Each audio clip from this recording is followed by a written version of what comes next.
2 डिसेंबर 2024 पासून मार्गशीर्ष महिना सुरू होणार आहे। हा महिना माता लक्ष्मी आणि भगवान विष्णूंना समर्पित आहे। या महिन्यामध्ये सात्विक लहरी खूप जास्त प्रमाणात जागृत झालेल्या असतात।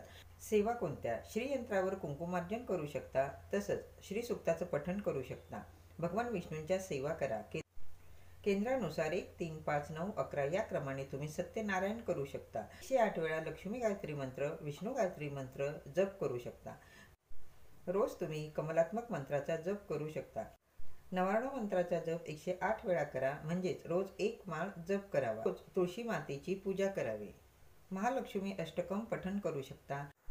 आपण संसारिक माणसं आहोत, एवढ्या सर्व सेवा करणं आपल्याला शक्य होत नाही। किमान यापैकी एक तरी सेवा नित्य नियमाने जरूर करावी। व्हिडिओ आवडला तर लाईक, शेअर, कमेंट करा। चॅनल आठवणीने सबस्क्राईब करा। धन्यवाद।